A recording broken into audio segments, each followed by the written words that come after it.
देख सकते हैं इसकी गाड़ी मिस कर रही है। ये आइटम तो बहुत 1 नंबर का रिटर्न, 2 नंबर। और गाड़ी को रेगुलर पंप लगाना पड़ रहा है तब जाके स्टार्ट रह रही है। ये 3 नंबर,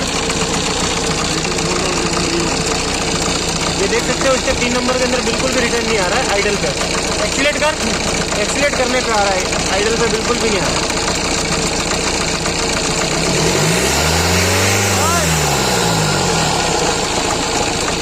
ये 4 नंबर पे आइडल पे भी रिटर्न आ रहा है।